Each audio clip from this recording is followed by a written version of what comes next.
malam selalu lebih jujur daripada siang?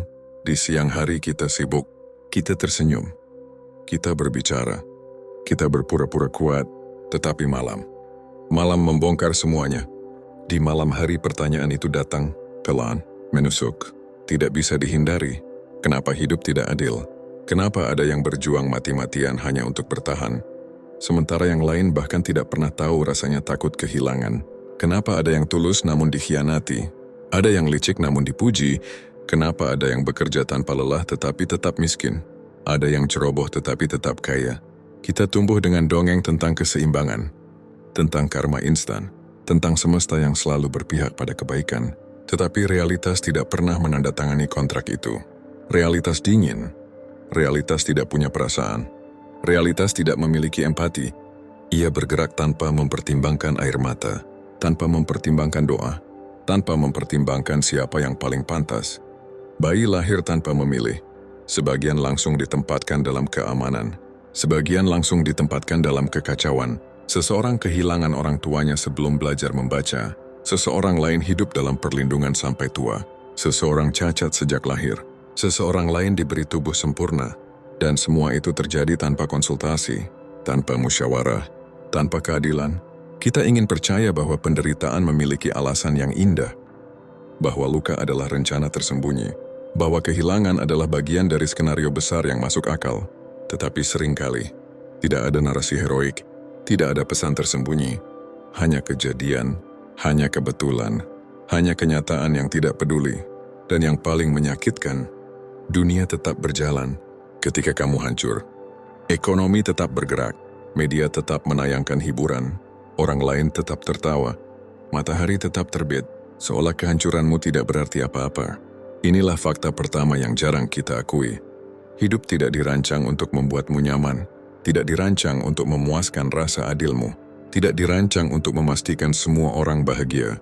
Hidup hanyalah rangkaian sebab dan akibat yang luas, kompleks, sering tidak seimbang, sering tidak proporsional, dan ketika ilusi keadilan runtuh, dua hal bisa terjadi, kamu menjadi pahit, atau kamu menjadi sadar. Narasi ini bukan untuk membuatmu putus asa, ini untuk menanggalkan ilusi. Karena selama kamu masih berharap hidup adil, kamu akan terus kecewa. Dan kekecewaan yang berulang bisa berubah menjadi kebencian. Kebencian pada dunia, kebencian pada orang lain, bahkan kebencian pada diri sendiri. Malam ini, kita tidak akan berbohong. Kita tidak akan menenangkan diri dengan kalimat manis. Kita akan melihat langsung wajah realitas, tanpa filter, tanpa dongeng, tanpa pelindung, dan mungkin justru disitulah kekuatan lahir. 1. Kita tidak memilih titik awal. Kamu tidak memilih dilahirkan di mana. Kamu tidak memilih di rahim siapa kamu bertumbuh. Kamu tidak memilih kondisi ekonomi keluargamu. Kamu tidak memilih genetik, tidak memilih warna kulit, tidak memilih bentuk wajah, tidak memilih tinggi badan, tidak memilih kecerdasan alami, tidak memilih bakat, tidak memilih trauma awal, tidak memilih stabilitas rumah, tidak memilih apakah masa kecilmu dipenuhi cinta atau ketakutan. Ada anak yang lahir di kamar rumah sakit terbaik. Ada yang lahir di lantai tanah. Ada yang disambut dengan pesta. Ada yang disambut dengan kekecewaan. Ada yang sejak kecil dipanggil juara. Ada yang sejak kecil dipanggil beban. Kita tumbuh dalam dunia yang berpura-pura bahwa semua orang punya kesempatan yang sama. Padahal kenyataannya, sebagian orang bahkan tidak punya sepatu untuk berjalan menuju garis start. Sebagian lainnya sudah duduk di kendaraan sebelum perlombaan dimulai. Epictetus lahir sebagai budak, tubuhnya pernah disiksa, kakinya pincang. Hidupnya dimiliki orang lain. Sementara Marcus Aurelius lahir di lingkungan kekuasaan, dibesarkan dengan pendidikan terbaik, dipersiapkan untuk tahta. Dua manusia, dua takdir awal, dua posisi yang tidak pernah mereka pilih. Dan kamu juga tidak memilih titik awalmu. Mungkin kamu lahir di keluarga yang penuh konflik. Mungkin ayahmu tidak hadir. Mungkin ibumu terlalu lelah untuk memeluk. Mungkin kamu harus dewasa sebelum waktunya. Mungkin kamu melihat hal-hal yang tidak seharusnya dilihat anak kecil. Mungkin kamu belajar tentang kerasnya hidup sebelum kamu belajar tentang kelembutan. Sementara di tempat lain, seseorang seusiamu tumbuh dengan kamar nyaman, buku-buku mahal, kursus tambahan, dukungan tanpa syarat, jaringan relasi yang kuat, kepercayaan diri yang dibangun sejak dini. Apakah ini adil? Tidak. Tetapi inilah realitas. Hidup tidak membagikan kartu secara merata. Hidup membagikan kartu secara acak, dan sebagian kartu memang lebih berat untuk dimainkan. Masalahnya bukan pada perbedaan itu. Masalahnya adalah ketika kamu membandingkan dirimu dengan orang yang memulai 10 langkah di depan, lalu menyalahkan dirimu karena tertinggal. Kita sering merasa gagal, padahal kita sedang berlari dengan beban yang tidak terlihat. Trauma, rasa takut, kekurangan, rasa tidak aman, luka batin. Semua itu adalah beban tambahan yang tidak semua orang pikul. Dan dunia jarang menghitung beban. Dunia hanya menghitung hasil. Inilah luka pertama dari ketidakadilan. Kamu diukur tanpa mempertimbangkan medan yang kamu lalui. Tetapi ada satu hal yang tidak bisa dirampas oleh titik awal. Pilihan berikutnya, kamu tidak memilih kelahiranmu, tetapi kamu memilih responsmu. Kamu tidak memilih masa kecilmu, tetapi kamu memilih makna yang kamu beri pada masa lalu. Kamu tidak memilih keluarga, tetapi kamu memilih karakter. Dan mungkin, justru karena titik awalmu berat, kamu memiliki kedalaman yang tidak dimiliki semua orang. Kamu belajar bertahan, kamu belajar membaca situasi, kamu belajar menguatkan diri tanpa tepuk tangan, kamu belajar berjalan dalam gelap. Hidup tidak adil sejak awal, tetapi kekuatan sering lahir dari awal yang tidak adil. 2. Dunia tidak beroperasi berdasarkan moralitas tapi kekuatan. Kita dibesarkan dengan cerita bahwa orang baik selalu menang, bahwa kejujuran selalu dihargai, bahwa ketulusan selalu dibalas, bahwa karma bekerja cepat, bahwa keadilan pasti datang. Namun ketika kita tumbuh, kita melihat sesuatu yang berbeda. Kita melihat orang manipulatif naik jabatan. Kita melihat orang licik membangun koneksi. Kita melihat orang yang pandai berbicara lebih didengar daripada orang yang jujur. Kita melihat pencitraan lebih dihargai daripada karakter. Dunia tidak bergerak berdasarkan siapa yang paling tulus. Dunia sering bergerak berdasarkan siapa yang paling berani mengambil ruang, siapa yang paling strategis, siapa yang paling kuat secara sosial, ekonomi, atau politik. Kebaikan tanpa batas bisa dianggap kelemahan, kesabaran tanpa ketegasan bisa dianggap ketidakberdayaan, diam tanpa posisi bisa dianggap tidak punya nilai. Ini menyakitkan karena kita ingin percaya bahwa menjadi baik sudah cukup, tetapi kenyataannya dunia bukan ruang ujian moral. Dunia adalah arena kekuatan, dan kekuatan tidak selalu identik dengan kebaikan. Sejarah penuh dengan tokoh yang naik karena strategi, bukan karena hati yang lembut. Sistem ekonomi memberi penghargaan pada efisiensi, bukan pada empati. Algoritma memberi penghargaan pada atensi, bukan pada kedalaman. Orang yang keras sering terlihat lebih cepat maju. Orang yang terlalu baik sering belajar terlambat bahwa batas adalah bentuk perlindungan. Apakah ini berarti kita harus menjadi jahat? Tidak. Ini berarti kita harus berhenti naif. Kebaikan harus disertai ketegasan, empati harus disertai batas, ketulusan harus disertai kecerdasan, hati yang baik harus dilindungi oleh pikiran yang kuat, karena dunia tidak otomatis menjaga orang baik. Kamu harus menjaga dirimu sendiri. Ketidakadilan sering terjadi bukan karena kamu kurang baik, tetapi karena kamu belum cukup tegas, belum cukup strategis, belum cukup sadar bahwa dunia bukan dongeng. Dan ketika kamu menyadari ini, kamu berhenti berharap dunia berubah demi kamu. Kamu mulai memperkuat dirimu agar tidak mudah dipatahkan. 3. Usaha tidak selalu berbanding lurus dengan hasil. Kita diajarkan rumus sederhana. Kerja keras sama dengan sukses. Usaha besar sama dengan hasil besar. Disiplin sama dengan kemenangan. Namun realitas jauh lebih kompleks. Ada orang yang bekerja dari pagi hingga malam, tetapi penghasilannya tetap pas-pasan. Ada orang yang bekerja lebih sedikit, tetapi berada di industri yang tepat, waktu yang tepat, jaringan yang tepat, lalu melesat. Apakah yang pertama kurang pantas? Tidak. Apakah yang kedua selalu lebih layak? Belum tentu. Hidup bukan persamaan linear. Hidup adalah sistem dengan banyak variabel. Peluang, akses, pendidikan, koneksi, momentum, keberuntungan, kesehatan, kondisi mental, dukungan sosial. Semuanya berperan. Kadang kamu sudah melakukan segalanya dengan benar, tetapi hasilnya tetap tidak sesuai. Kadang kamu sudah disiplin, sudah belajar, sudah mencoba, tetapi pintu tetap tertutup. Dan di saat seperti itu, kalimat paling menyakitkan adalah, mungkin kamu kurang berusaha, padahal mungkin kamu sudah berjuang lebih keras daripada yang terlihat. Mungkin kamu berjuang melawan kelelahan batin, melawan rasa tidak percaya diri, melawan trauma, melawan kecemasan, sesuatu yang tidak semua orang lihat. Dunia hanya melihat hasil, tidak melihat pergulatan. Ketidakadilan muncul ketika usaha diukur tanpa konteks, ketika hasil dibandingkan tanpa memahami perbedaan medan, tetapi menerima bahwa usaha tidak selalu langsung berbuah, bukan berarti berhenti berusaha. Itu berarti memahami bahwa hasil bukan satu-satunya ukuran nilai. Nilaimu tidak hanya ditentukan oleh pencapaian, tetapi oleh ketahanan, oleh integritas, oleh keberanian untuk tetap melangkah meski berkali-kali gagal. Hidup tidak menjanjikan imbalan instan, hidup sering menguji sebelum memberi, dan terkadang hasil terbesar bukanlah uang, bukanlah status, tetapi versi dirimu yang jauh lebih kuat. Karena pada akhirnya, dunia mungkin tidak adil dalam distribusi hasil, tetapi kamu selalu punya kendali atas kualitas usahamu dan kualitas dirimu.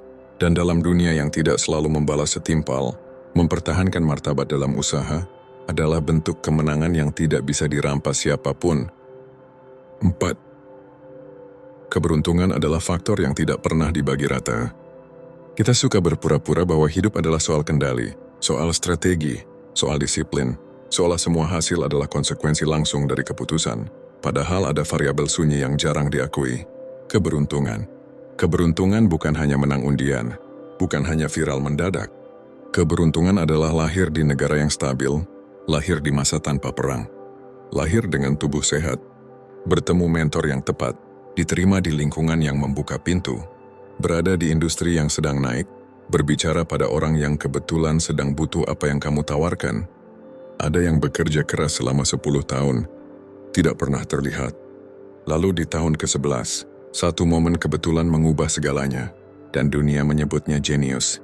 Ada yang sama kerasnya, sama tekunnya, tetapi tidak pernah mendapat momen itu, dan dunia menyebutnya biasa saja. Apakah perbedaan mereka hanya usaha? Tidak. Ada faktor yang tidak bisa diproduksi, tidak bisa dipaksa, tidak bisa direncanakan, timing. Seseorang lahir sebelum teknologi berkembang. Ia tertinggal. Seseorang lahir tepat saat peluang digital meledak. Ia melesat. Satu generasi dihantam krisis ekonomi. Generasi lain menikmati stabilitas. Satu orang memulai bisnis sebelum pandemi. Hancur, orang lain memulai saat tren berubah, melonjak. Keberuntungan sering bekerja diam-diam, tanpa suara, tanpa pengumuman, tanpa logika moral. Ada anak yang kebetulan memiliki guru yang percaya padanya. Kepercayaan itu menumbuhkan harga diri. Harga diri membentuk keberanian. Keberanian membuka kesempatan, dan hidupnya berubah. Ada anak lain yang kebetulan memiliki guru yang meremehkannya. Satu kalimat merusak keyakinan. Keyakinan yang runtuh menghambat langkah, dan hidupnya mengecil. Satu pertemuan bisa menjadi jembatan. Satu kecelakaan bisa menjadi akhir. Satu keputusan kecil di detik tertentu bisa menyelamatkan atau menghancurkan. Kita ingin percaya bahwa semua orang mendapatkan peluang yang sama untuk beruntung. Tetapi kenyataannya tidak. Sebagian orang lahir dengan probabilitas lebih tinggi untuk berhasil. Sebagian lainnya lahir dengan probabilitas lebih tinggi untuk gagal. Dan ini bukan soal layak atau tidak layak.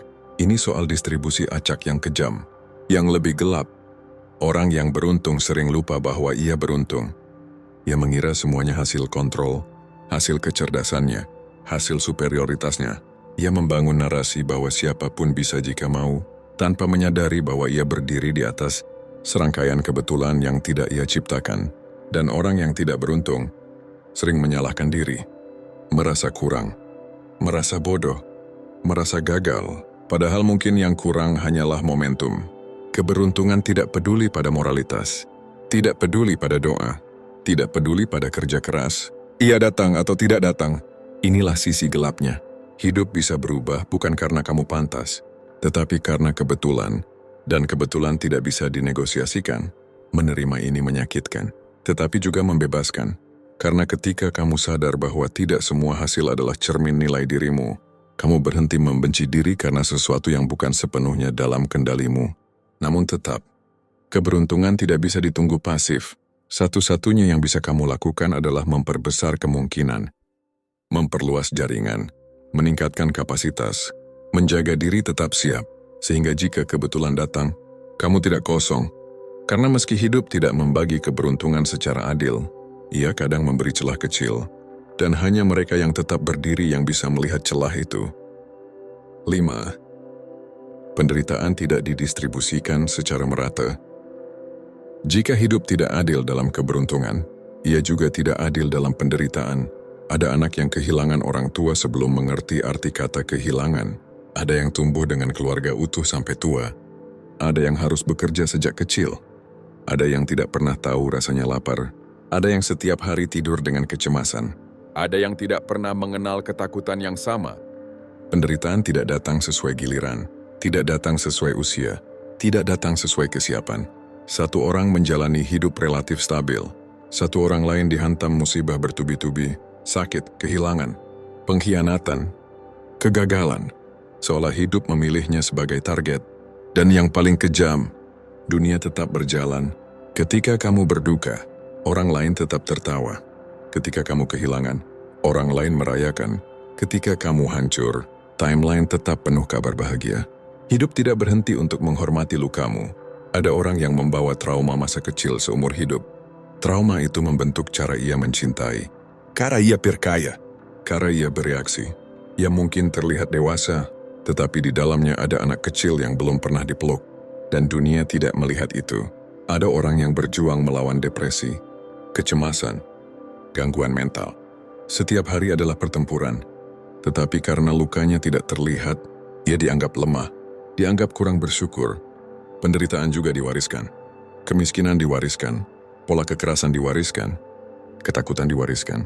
Satu generasi yang tidak sembuh bisa melukai generasi berikutnya, dan anak yang lahir tidak pernah memilih untuk menerima beban itu. Apakah ini adil? Tidak. Tetapi hidup bukan sistem distribusi rasa sakit yang seimbang. Ia acak dan sering brutal. Yang lebih menyakitkan, terkadang orang yang paling baik justru paling banyak terluka. Bukan karena kebaikan mereka salah, tetapi karena mereka membuka diri. Dan dunia tidak selalu lembut pada hati yang terbuka. Namun ada sisi yang jarang dibicarakan. Penderitaan juga membentuk kedalaman, empati, ketahanan, kebijaksanaan yang tidak bisa dibeli. Orang yang pernah jatuh sering lebih memahami arti berdiri. Orang yang pernah kehilangan sering lebih menghargai kehadiran. Ini bukan romantisasi luka. Luka tetap luka, sakit tetap sakit. Tetapi di dunia yang tidak adil dalam membagi penderitaan, satu-satunya pilihan adalah memutus rantai, tidak meneruskan luka menjadi luka baru. Karena meskipun kamu tidak memilih penderitaanmu, kamu masih bisa memilih apakah penderitaan itu berhenti padamu atau diteruskan. 6. Dunia tidak berutang kepadamu apapun. Ini mungkin bagian paling pahit dan paling membebaskan. Dunia tidak berutang kebahagiaan, tidak berutang kesuksesan, tidak berutang pengakuan, tidak berutang cinta, tidak berutang keadilan instan. Kita sering merasa marah karena merasa pantas. Aku sudah baik, aku sudah sabar, aku sudah bekerja keras, aku sudah berdoa. Lalu mengapa tidak dibalas setimpal? Karena hidup tidak beroperasi berdasarkan rasa pantas. Ia beroperasi berdasarkan sebab dan akibat yang luas. Banyak faktor, banyak variabel, banyak ketidakpastian. Merasa dunia berutang padamu menciptakan kekecewaan permanen. Karena ekspektasi adalah kontrak sepihak. Kamu menuntut sesuatu yang tidak pernah dijanjikan. Tidak ada kontrak tertulis bahwa kerja keras pasti kaya, bahwa cinta pasti dibalas, bahwa kesetiaan pasti dihargai, bahwa kebaikan pasti menang cepat. Ini kejam, tetapi nyata. Dan ketika kamu menerima bahwa dunia tidak berutang apapun, sesuatu berubah. Kamu berhenti menunggu, berhenti menyalahkan, berhenti merasa menjadi korban sistem yang tidak pernah menjanjikan perlindungan. Kamu mulai bertanya, jika tidak ada yang berutang padaku, apa yang bisa aku bangun sendiri? Jika tidak ada jaminan, bagaimana aku memperkuat diriku? Jika tidak ada kepastian, bagaimana aku menyiapkan mental untuk segala kemungkinan? Kebebasan lahir dari tanggung jawab, bukan dari tuntutan. Selama kamu merasa dunia berutang, kamu menggantungkan kebahagiaan pada sesuatu di luar kendali. Tetapi ketika kamu sadar tidak ada yang berutang, kamu berhenti berharap diperlakukan istimewa. Kamu mulai membangun kekuatan internal. Ini bukan berarti menyerah, bukan berarti pasrah. Ini berarti realistis. Dunia bisa tidak adil, bisa kejam, bisa tidak peduli. Tetapi kamu masih punya satu wilayah yang tidak bisa disentuh. Pilihan respons, pilihan sikap, pilihan integritas. Dan mungkin, dalam dunia yang tidak berutang apapun padamu, satu-satunya hal yang benar-benar milikmu adalah bagaimana kamu berdiri, bagaimana kamu berpikir, bagaimana kamu tetap manusia meski realitas sering tidak manusiawi. Hidup tidak adil, tidak lembut, tidak selalu logis, tetapi menerima kenyataan itu bukan akhir harapan, itu awal kedewasaan. 7. Keadilan sejati tidak ada di luar, ia hanya ada di dalam. Jika dunia tidak adil, jika keberuntungan tidak merata, jika penderitaan acak, jika hasil tidak selalu sebanding dengan usaha, lalu di mana keadilan itu? Jawabannya kejam, mungkin tidak ada di luar sana. Dunia tidak pernah berjanji untuk menyeimbangkan segalanya. Sejarah manusia dipenuhi perang, eksploitasi, ketimpangan, kekuasaan yang menindas, generasi yang dihancurkan oleh keputusan orang-orang yang bahkan tidak mereka kenal. Kamu bisa menjadi orang baik dan tetap dikhianati. Kamu bisa menjadi pekerja keras dan tetap disingkirkan. Kamu bisa setia dan tetap ditinggalkan. Tidak ada sistem kosmik yang otomatis turun tangan. Ini menyakitkan karena menghancurkan harapan masa kecil, bahwa ada wasit besar yang mengawasi, bahwa ada tangan tak terlihat yang selalu meluruskan ketimpangan, bahwa ada keadilan cepat yang menyeimbangkan neraca. Tetapi seringkali, neraca itu tetap miring. Lalu apa yang tersisa? Yang tersisa hanyalah wilayah kecil, sempit, tetapi sepenuhnya milikmu, pikiranmu, sikapmu, keputusanmu. Epictetus pernah mengatakan bahwa ada hal yang berada dalam kendali kita, dan ada yang tidak, dan sebagian besar penderitaan lahir ketika kita mencoba mengendalikan yang tidak bisa dikendalikan. Kamu tidak bisa mengendalikan kelahiran, tidak bisa mengendalikan masa lalu, tidak bisa mengendalikan opini orang, tidak bisa mengendalikan ekonomi global, tidak bisa mengendalikan apakah seseorang akan setia, tidak bisa mengendalikan kapan musibah datang. Tetapi kamu bisa mengendalikan bagaimana kamu menafsirkan, bagaimana kamu merespons, bagaimana kamu berdiri. Ini terdengar sederhana, tetapi ini brutal, karena artinya tidak ada yang bisa kamu salahkan selamanya. Tidak ada kambing hitam abadi. Pada akhirnya, kamu harus memilih untuk pahit, atau memilih untuk kuat, memilih untuk menyalahkan, atau memilih untuk bertumbuh, memilih menjadi korban, atau memilih menjadi pribadi yang sadar.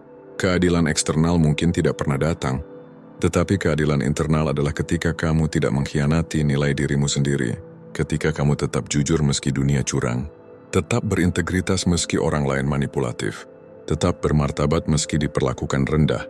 Ini bukan romantisasi penderitaan, ini adalah strategi bertahan. Karena jika kamu menggantungkan kedamaian pada dunia yang kacau, kamu akan terus goyah. Tetapi jika kamu menanamnya di dalam, dunia bisa runtuh sekalipun. Kamu tetap punya pijakan. Keadilan sejati bukan tentang semua orang mendapatkan bagian yang sama. Keadilan sejati adalah ketika kamu tidak kehilangan dirimu sendiri di tengah ketimpangan, dan itu tidak bisa dirampas siapapun. Ketika kamu berhenti menuntut hidup untuk adil, mungkin setelah semua ini kamu merasa lelah karena menerima bahwa hidup tidak adil bukanlah proses yang ringan. Ia menghancurkan ilusi, dan ilusi sering lebih nyaman daripada kebenaran. Tetapi ada kebebasan aneh di dalamnya. Ketika kamu berhenti menuntut hidup untuk adil, kamu berhenti hidup dalam kemarahan konstan. Kamu berhenti berkata, ini tidak seharusnya terjadi padaku. Kamu berhenti menunggu momen di mana semuanya akhirnya seimbang, karena mungkin momen itu tidak pernah datang. Sebagian orang akan selalu memiliki lebih, sebagian orang akan selalu kehilangan lebih. Sebagian luka tidak pernah sepenuhnya sembuh, sebagian mimpi tidak pernah terwujud, sebagian usaha tidak pernah terbayar setimpal. Dan tetap saja, kamu bisa memilih untuk berdiri. Berdiri bukan karena dunia baik, tetapi karena kamu memilih untuk tidak runtuh. Berdiri bukan karena segalanya adil, tetapi karena kamu menolak menyerahkan kendali terakhir yang kamu miliki, dirimu sendiri. Hidup bisa kejam, bisa dingin, bisa tidak masuk akal, tetapi ia tidak bisa memaksamu menjadi pahit. Itu pilihan. Dan mungkin, di dunia yang tidak adil, kemenangan terbesar bukanlah kekayaan, bukanlah status, bukanlah pengakuan, tetapi kemampuan untuk tetap menjadi manusia, tetap waras, tetap sadar, tetap memiliki hati yang tidak membatu. Suatu hari, semua ini akan selesai. Semua perjuangan, semua ketimpangan, semua luka akan berakhir dalam diam. Dan yang tersisa bukanlah berapa banyak yang kamu miliki, tetapi siapa kamu ketika menghadapinya, Jika hidup tidak adil, jadilah kuat.